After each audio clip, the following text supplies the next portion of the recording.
পালং দিয়ে ডাল বানাবো, মুগের ডাল। নিরামিষ দিনে এরকম যদি একটা রেসিপি হয় না, খেতে কিন্তু খুবই ভালো লাগে আর খাবারটাও জমে যায়। তো যাই হোক, আমি প্রথমে কি করলাম, মুগের ডালটা একটু ভেজে নেব।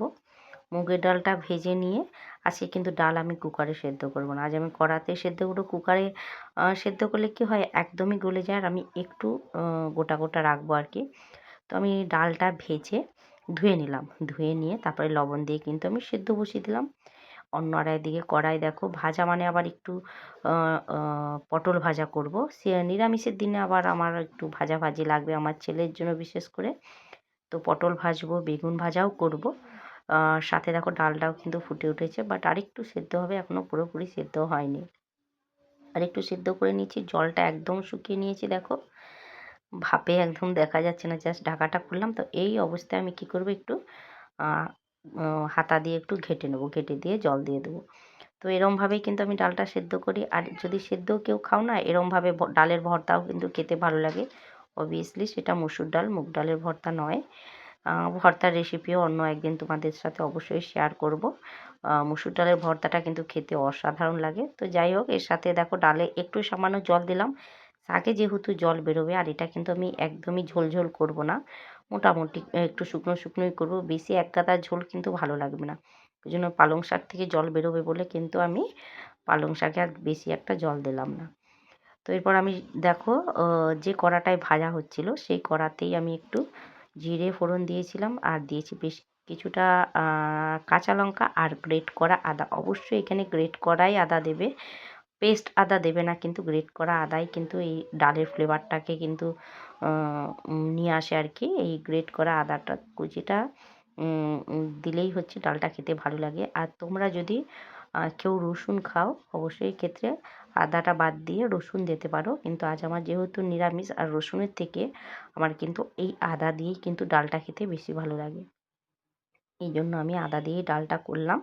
আর এটা কিন্তু শুধু যে ভাতে খাবে সেটা নয়, এটা কিন্তু রুটিতেও কিন্তু খেতে এরমভাবে একটু ডাল করে নেবে। আর গরম গরম রুটি, শীতকালের রাত্রে কিন্তু এরকম ডালের সাথে, সবজি ডালের সাথে কিন্তু রুটিটাও জমে যায়। তো যাই হোক, দেখছো আমার ডালটা কিন্তু কেমন ঠিক হয়েছে। আমি কিন্তু খুব একটা পাতলা করিনি, এরমই করব, এরমই খেতে ভালো লাগে। আর তোমরা যদি মনে করো না একটু বেশ ভাতে ঝোল হবে, একটু গ্রেভি, একটু ঝোল লাগবে, সেক্ষেত্রে তোমরা একটু জল দিয়ে বাড়াতে পারো, কিন্তু সেটার টেস্টটা কিন্তু আলাদা রকম হয়ে যাবে। এটার যে একটা টেস্ট, সেটা একবার খেয়ে দেখবে। আর উপর থেকে আমি তোমাদের দেখানো হয়নি, আমার একটু ধনিয়া পাতা ছিল, আমি কিন্তু একটু ধনিয়া পাতাও ছড়িয়ে নিয়েছিলাম। এরপর এই যে আগে বলেছিলাম বেগুন ভাজা, এরপর আমি একটু বেগুন ভাজাও করে নেব, কারণ আমার ছেলের আবার পালং ডালটা অতটা খাবে কিনা বুঝতে পারছি না, ও কোনো দিন খায়নি। তো ভাতের সাথে চটকে মাখিয়ে দিলে অনেক সময় খায়, আবার অনেক সময় খায় না, এক সময় একটু বদমাশি করে। তো ওর জন্যই আমাকে পটল আর বেগুনটা ভাজা করতে হচ্ছে। শুধু ও খাবে কেন, সাথে আমরা সকলেই খেয়ে নেবো। আর বেগুন তো তুমি যতই তেল দেবে তেল টেনে নেবে, তাই আমি তেল কম দিয়েই ভাজার চেষ্টা করলাম। আর শীতকালে ভাজা পোড়া তো যেন খেতে খুবই ভালো লাগে।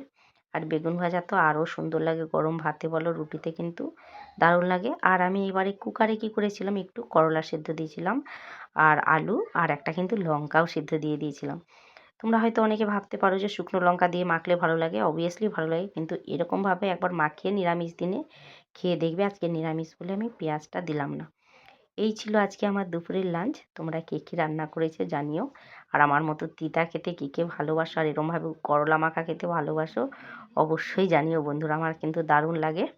আর নিরামিষ দিন যদি না হতো, তবে অবশ্যই আমি একটু এর সাথে পেঁয়াজটা অ্যাড করতাম। তো সত্যি কথা বলতে আমার এই করলা দিয়েই ভাত খাওয়া হয়ে যাবে। আমার কিন্তু করলা খেতে খুবই ভালো লাগে। তো সবাই বন্ধুরা ভালো থেকো, সুস্থ থেকো, নিজের এবং নিজের পরিবারের খেয়াল রেখো। আমার ভিডিওটা তোমাদের কেমন লাগলো জানিও।